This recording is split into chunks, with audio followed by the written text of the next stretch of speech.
बरेली में पशुधन मंत्री धर्मपाल सिंह व प्रमुख सचिव का काफिला रोके जाने के मामले में अज्ञात 90 किसानों पर हुई एफआईआर के मामले में धर्मपाल सिंह का बड़ा बयान आया है। उन्होंने कहा है कि ये विपक्ष की चाल है, सरकार को बदनाम करने की कोशिश की जा रही है। भारतीय जनता पार्टी ये सब नहीं करती।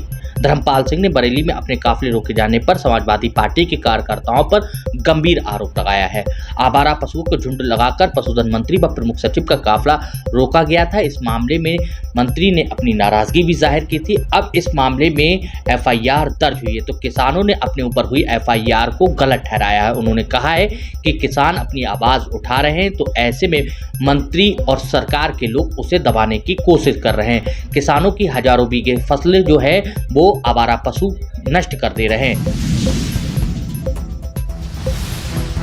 पहाड़ों पर हो रही लगातार बारिश के बाद अब बरेली की रामगंगा उफान पर आ गई है। ऐसे में रामगंगा के किनारे बसे गांवों को अलर्ट कर दिया गया है। साथ ही जिला प्रशासन ने उन्हें अलर्ट रहने के निर्देश जारी किए हैं। जिला प्रशासन ने इंडस न्यूज को जानकारी साझा की है कि इस मामले में जलस्तर बढ़ रहा है तो वहां पर जो चौकियां हैं उन पर तैनात जवानों को अलर्ट मोड पर रखा गया है। साथ ही आसपास बनी बस्तियों को भी अलर्ट मोड पर रखा गया है। फिलहाल जलस्तर अभी खतरे के निशान से काफी नीचे बह रहा है। जिला प्रशासन ने कहा है एहतियातन तौर पर किनारे बसे गांव के लोगों को अलर्ट कर दिया गया है। अगर कोई आपदा आती है तो उससे निपटने के लिए जिला प्रशासन के पास पर्याप्त इंतजाम है।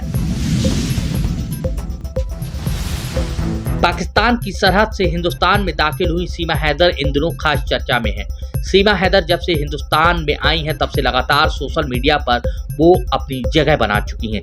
अब तक सीमा हैदर के काफ़ी फॉलोअर हो चुके हैं और साथ ही उनके कई लाख व्यूज भी हो चुके हैं। 15 अगस्त को सीमा हैदर ने शान और शौकत से आज़ादी का जश्न मनाया था। अब 30 अगस्त को यानी कि रक्षाबंधन के दिन उन्होंने देश के प्रधानमंत्री और प्रदेश के मुखिया योगी आदित्यनाथ सहित रक्षा मंत्री अमित शाह और मोहन भागवत के लिए राखी भेजी है।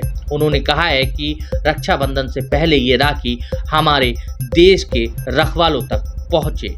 साथ ही सीमा हैदर जय श्री राम के नारे भी लगाती हुई दिखाई दे रही हैं। पाकिस्तान लगातार अपनी नापाक हरकतों से बाज नहीं आ रहा है। अब अमृतसर में बीएसएफ को एक बड़ी सफलता मिली है। ड्रोन कैमरे से भारत में तस्करी की जा रही थी।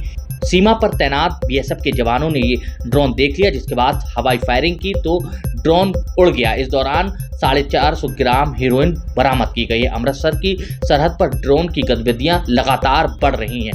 ऐसे में वहां पर बीएसएफ और तमाम एजेंसियां अलर्ट मोड पर दिखाई दे रही हैं। पाकिस्तान लगातार अपनी नापाक हरकतों से बाज नहीं आ रहा है, एक के बाद एक घटनाएं करता रहता है। बरेली में स्मैक तस्करों से खाकी का गठजोड़ सामने आया है। इसमें 5 पुलिसकर्मियों को एसएसपी ने निलंबित कर दिया है। सबसे बड़ी कार्रवाई इंस्पेक्टर फतेहगंज पश्चिमी मनोज कुमार सिंह पर हुई है। इन्होंने स्मैक तस्करों से दोस्ती ही नहीं उनकी मदद भी की है।